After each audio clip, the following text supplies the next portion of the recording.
that costs were being interrogated and reduced at every level. Can you explain to the committee the cost containment measures that have been put in place or that you have actually introduced, so as that they can actually be tangible benefits which have so far accrued to the network? Thank you, Honorable Chair. The first measure that was undertaken was a reduction of salaries across the board of 30%. That was effected towards the end of 2015. In addition to that, in 2016, we also undertook a voluntary retrenchment exercise, which saw about 38 people taking up the offer. Again, that was trying to manage our costs and have a leaner cost structure. I think also added to that, you know that one of the major drivers, of course, is diesel usage. Some of the base stations are in areas where there is no ZESA power. So we've gone on an aggressive metering campaign. I think maybe Mr. Kuchu can tell us the number of base stations that were on generators that are now not on generators. Yeah, sure.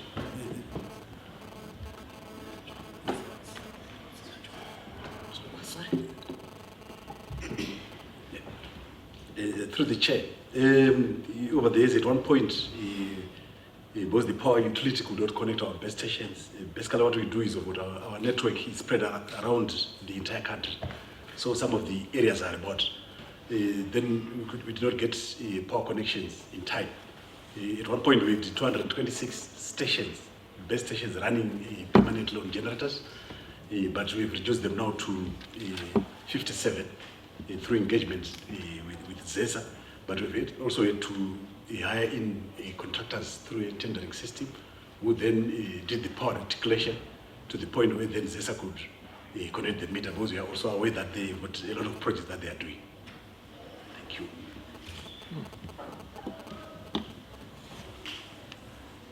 Okay, we move on to Honorable Cross, sorry.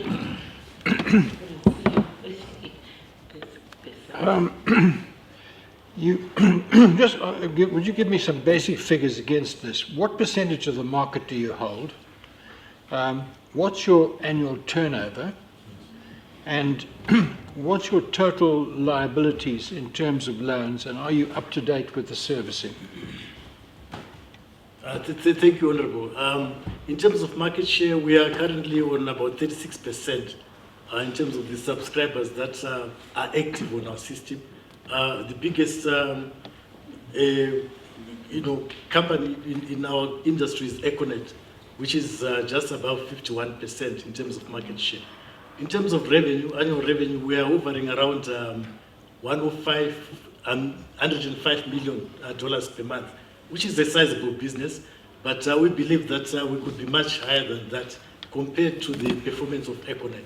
But that is also affected by the fact that we tend to discount more than Econet, because we've got a lot of our subscribers in the rural areas and so on and so forth. Whereas Econet tend to have those subscribers which have what we call average revenue per user. Most of the well-to-do people are on the Econet network, but we have to work hard to improve our products so that they can move across to NetOne, instead of us just using discounting as a method of moving subscribers from Econet to ourselves. In terms of the exposure, you know, Honorable, that NetOne has never had an injection from government. NetOne is surviving purely on loans, to the extent that our balance sheet is very, is unhealthy, in the sense that a normal balance sheet must have both equity and loans. In our situation, we are 100% loan funded. I think maybe CFO, you might like to just to explain a little bit more of this predicament in terms of our balance sheet.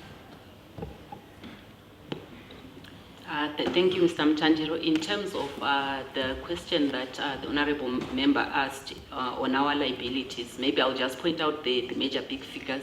We have got China Exim Phase 1, 45 million. We have got China Exim Phase 2, 218 million. Then we have got legacy loans from PTC that are sitting in our balance sheet from KFW. Those were standing at 23.8 million as at December last year. And then we've got local borrowings from local banks and so on. Those are around, I think, about 8 million. How much? About eight. 8-0. No, eight. Okay. 8. So most of our big loans are really the external loans. Locally, we don't have that much.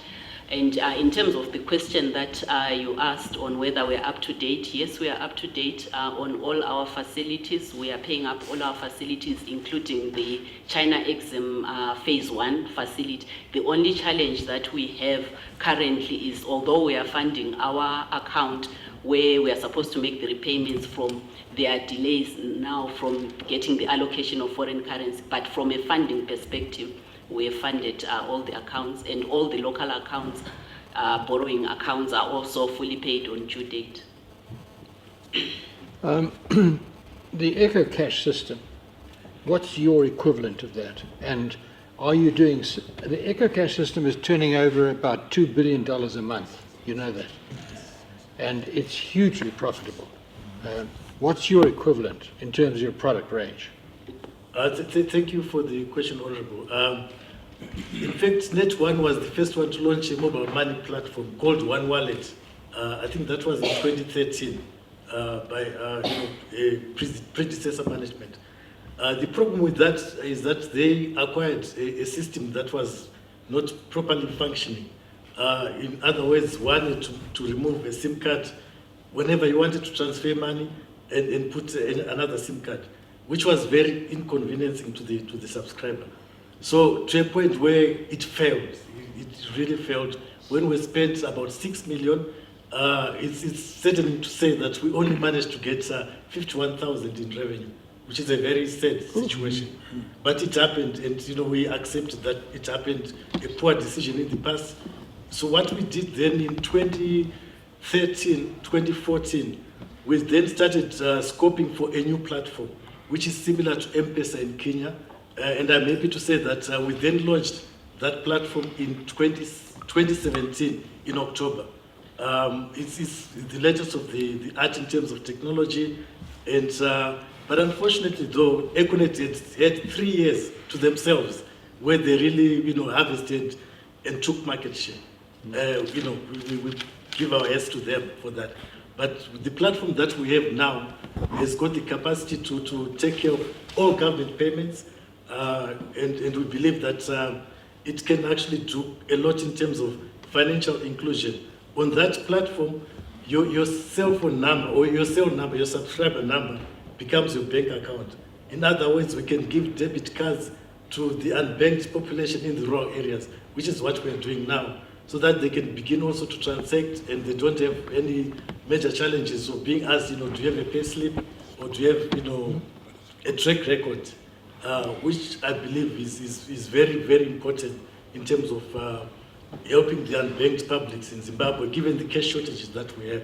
So we are saying that although we are behind, 2-3 years behind Econet, I think in the coming year we should see a lot of traction. We've already overtaken Telecash in the few months that we've been in the market, and there's a lot of scope for that platform. So we are also appealing to government, yourselves, being the shareholders, to also try this product, and which gives convenience in this environment where there is no cash. What is it called? It's called One Money. One Money. And through the Secretariat, we'll try and make sure that all honorable members are given that product as well, so that you can... And when do you expect to be back in the black? On that particular one, we have given ourselves, I don't know if you want to comment on that. Thank you. In terms of returning to the block, given the fact that we are actually behind considerably and we have to do quite a lot of marketing, we've given ourselves 18 months from the time that we relaunched to turn it around. So next year? Realistically, Honorable, we are saying that yes, we want to be for it to happen sooner, but we're just being realistic given the fact that the economy was going through some challenges. So, but we believe that in 18 months' time we should have turned around the corner, and we should be making money in that respect. Thank you. Honorable Marmoko. Thank you, Honorable Chair. I heard that to start with, they had 226 base stations working from diesel generation, and they've since reduced the number to 57. I'm not a technical man. What about solar? If solar can do the generation as compared to diesel? Thank you, Honorable. Before my CTO answers, you're quite correct that definitely solar is also an option that we can use.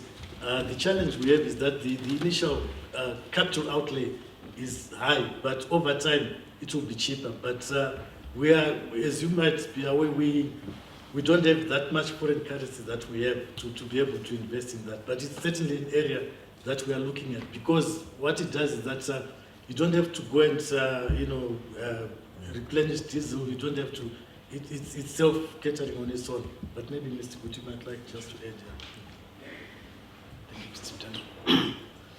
Through the chair, thank you, Honorable. Yeah, sure. We, as the CEO has said, it will be very prudent for us to run on renewable energy, like solar systems.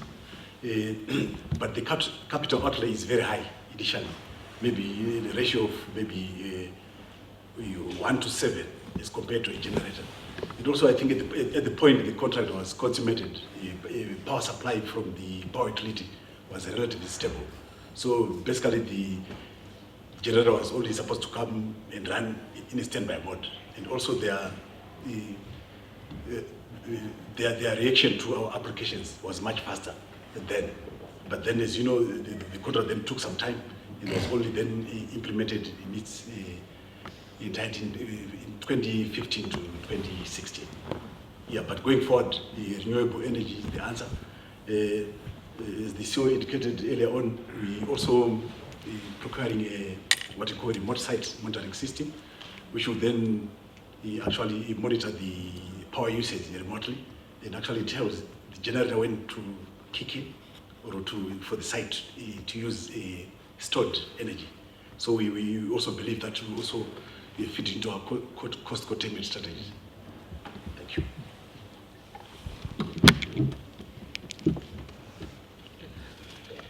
Thank you. We now move on to 1.2, segregation of duties. Honorable Matianga.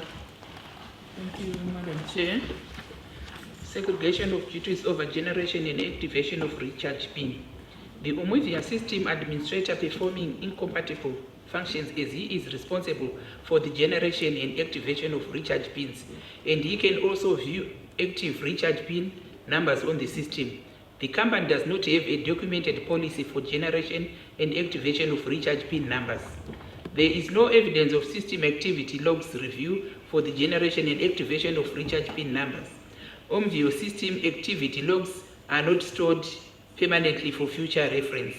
My question is, the Auditor General noted that there was no documented policy for generation and activation of recharge pin numbers. Does the company now have a documented policy in place? Thank you. Yes, the company now has a documented policy in place, and in fact the segregation of duties has been done. What we have done is that the generation and the activation of pins is being done through the IT department, whilst the activation and locking is being done by the finance department, and there is a policy in place which has been approved by the board. May you kindly avail the document, the policy document to the committee? Thank you.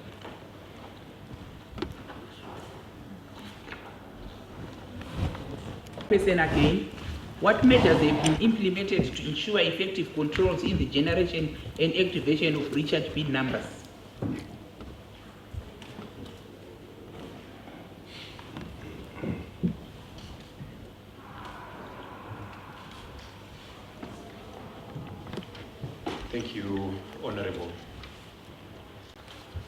Thank you, Honorable. The update is that the contractor has been constantly engaged to deliver on the outstanding palisade fences.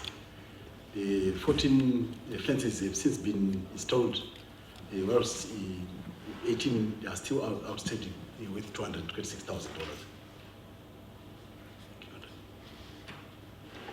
Have you availed the contract? There was no contract, but there were orders that were there. So we pursued through orders. See Honorable Ziva and Honorable Cross.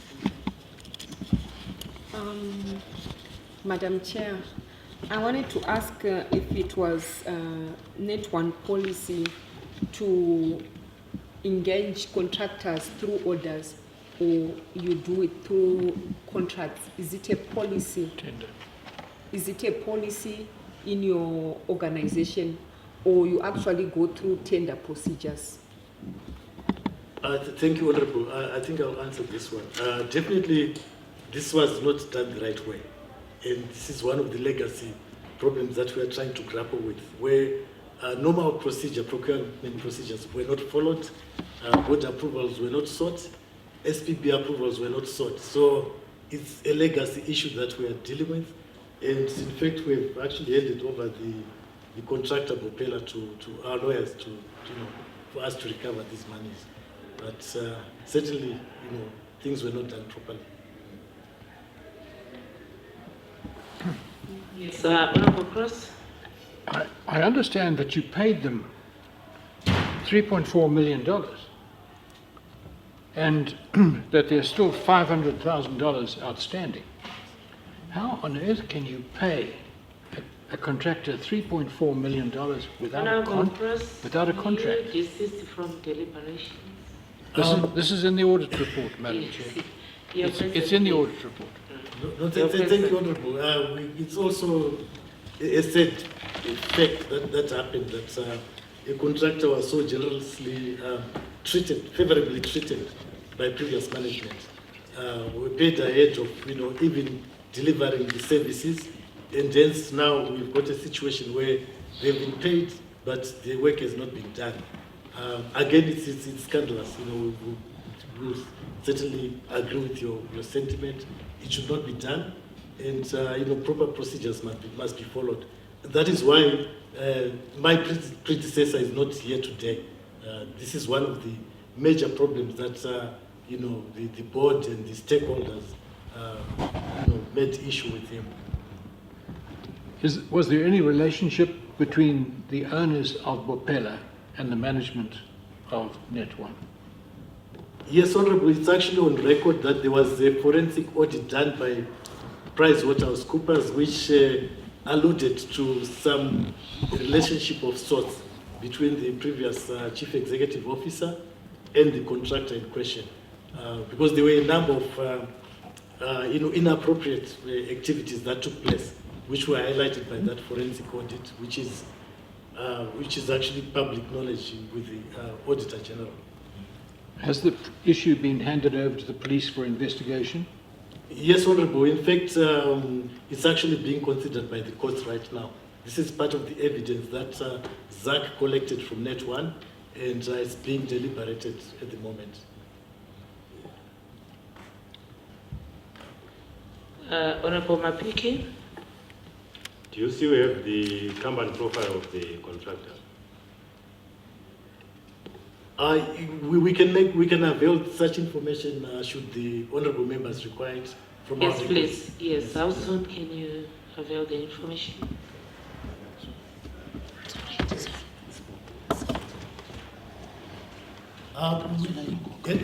By end of this week, we should be able to give you. Thank you. Yes.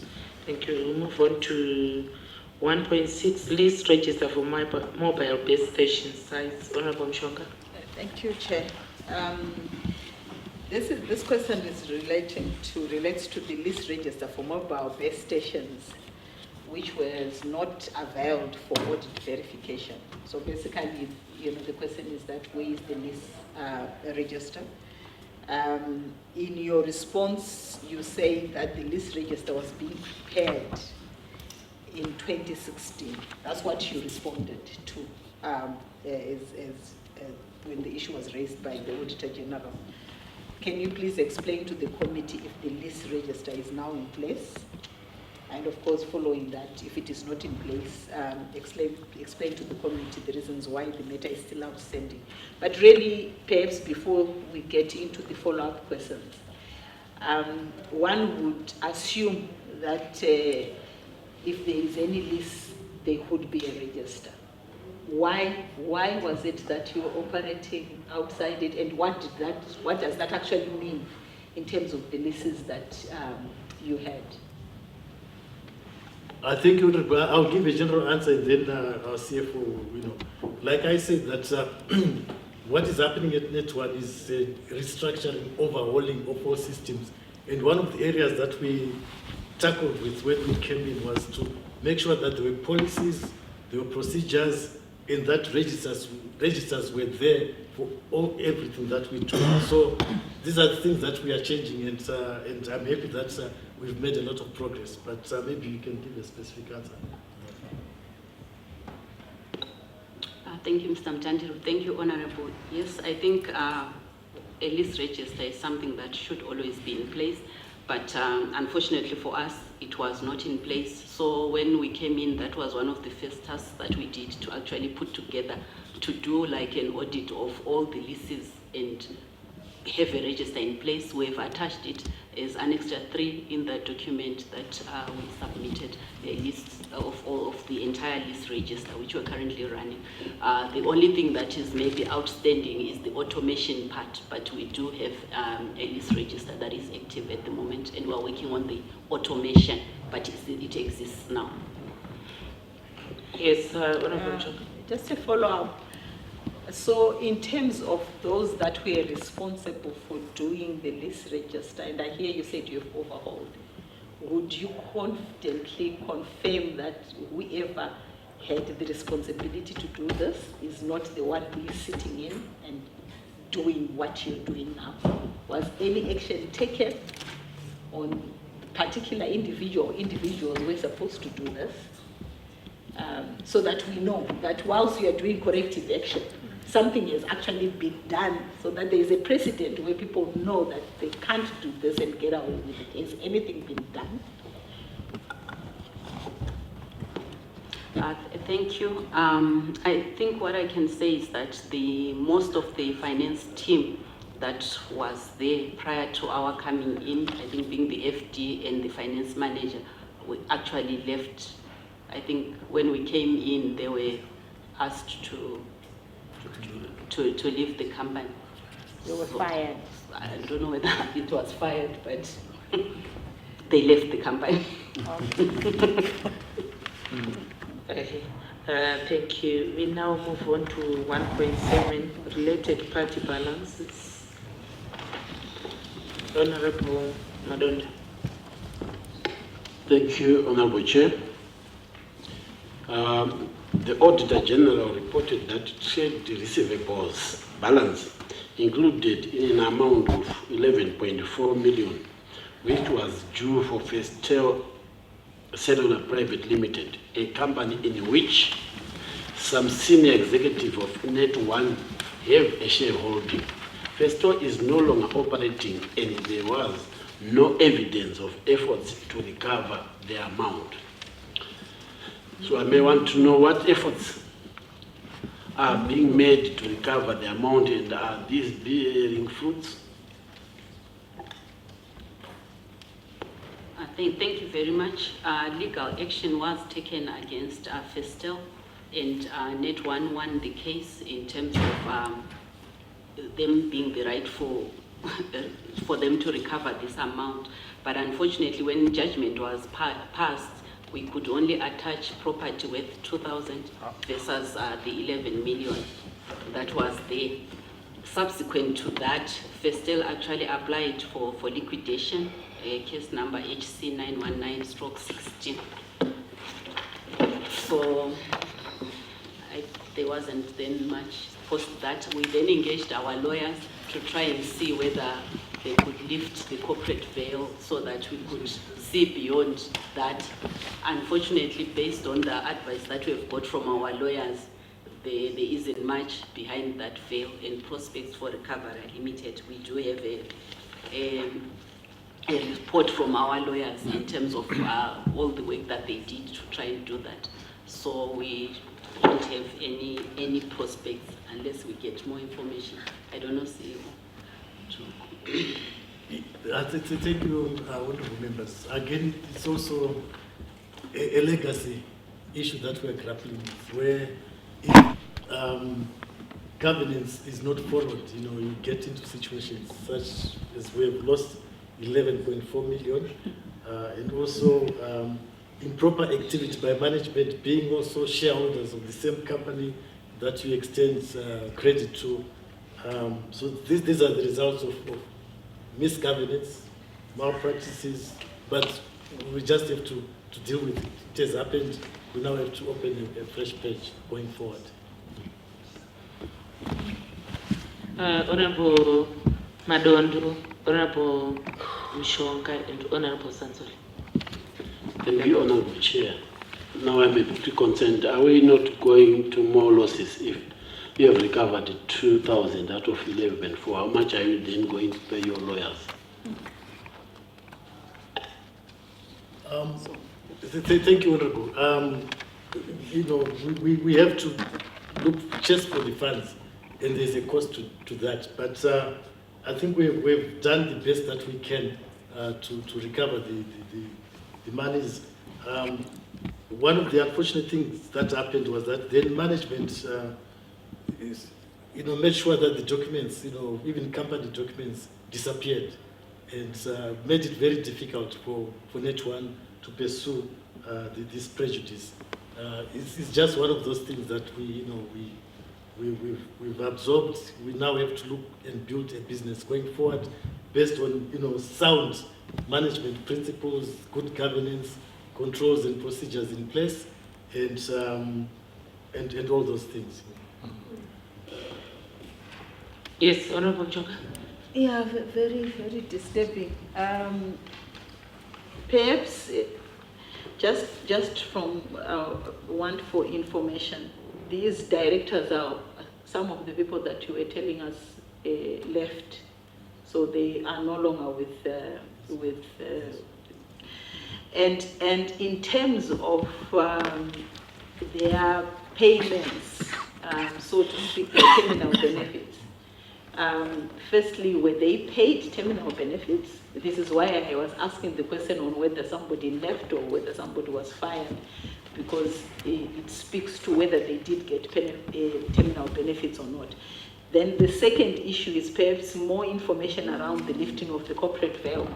You seem to be saying there was nothing, and I just need you to persuade me that people that were in these kinds of positions, they have no houses, Yep. have no vehicles, they have nothing to their name. Because the basis of doing the lifting of the corporate veil is to begin to say, can they be taken on in their capacities as people who have become shareholders, and therefore their assets are taken upon. So what has happened around that? I just need you to perhaps explain whether the lawyers were therefore saying, when they say there is nothing, we did lift the corporate veil, or they're saying we failed to lift the corporate veil.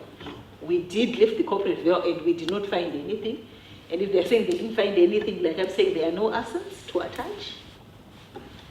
Okay, maybe she'll expound it a little bit further, but generally I would say that all this information and evidence we have given to Zach, who are now engaged through the courts against the former CEO, and this is also one of the issues that is being taken to task for. So it may be difficult for us to get into the detail. But in terms of the corporate veil, I think time had elapsed, I think about 3 or 4 years. While that management was still in situ, they were able to, I don't know how they did it, but this was never flagged until a point where, prescriptions were now, being applied. So we just find ourselves in this situation where you can see that there was a lot of work done to conceal and to make sure that very little amounts are recovered. But that does not mean to say that we've given up our right to pursue. And we're also encouraging that if there's information that can also assist us, it be brought to us, and then we can give it to Zach and the other authorities to pursue. But certainly, it's a huge war in in our coffers. And terminal benefits, sorry, Chair. Yes. Terminal benefits. Through the chair, terminal benefits, what they were asking for, they did not receive. I think that is why there's been a lot of public acrimony, between the former CEO and the authorities.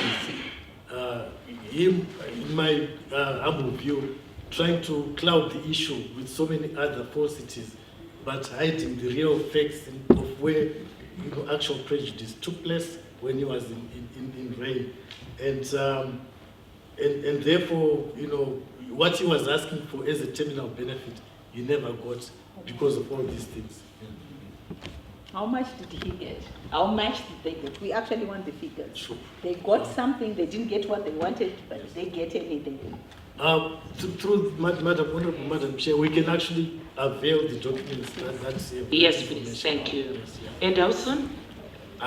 Together with the ones that it's okay. in our HR file, Good. so we Thank can you. avail to Thank you. Honorable Mapiki, you had your hand up. Yeah, and you said the common papers just disappeared into no man's land. Are you saying from the deeds office or from your company? Thank you, Honorable, for that question. From our company, from the deeds office, as Zach went to look for records, the records were not there. Unfortunately, this is, the sad reality that we confront us, but that is what happened.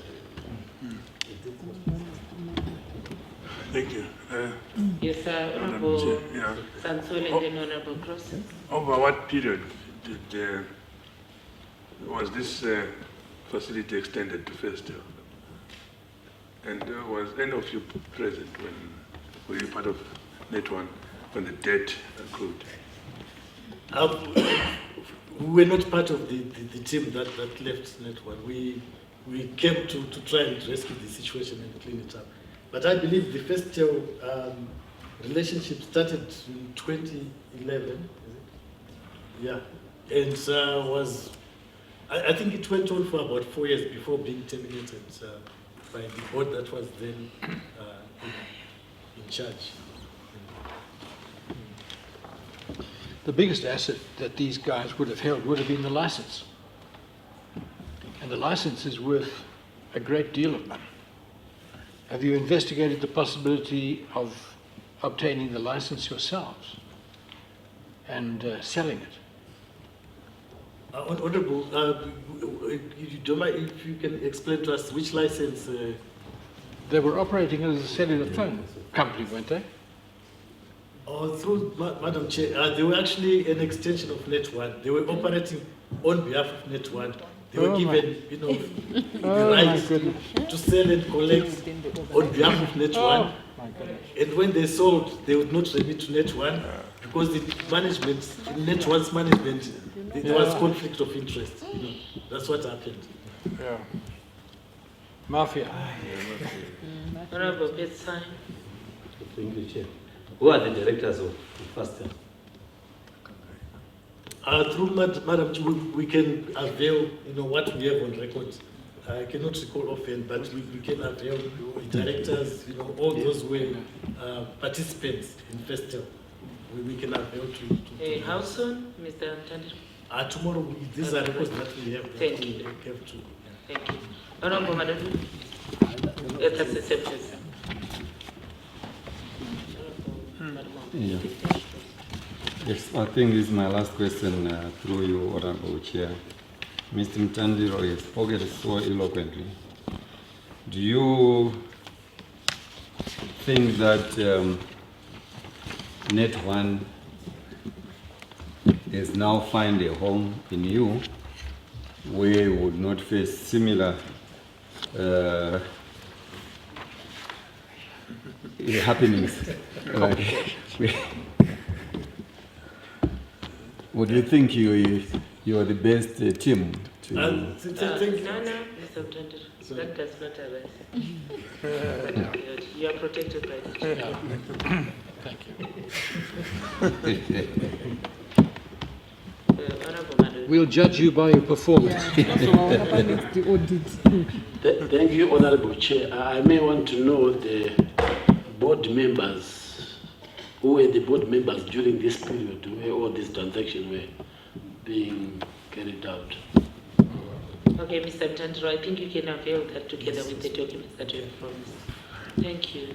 Let me take this opportunity of thanking you, Mr. Mtandiro, and your team for having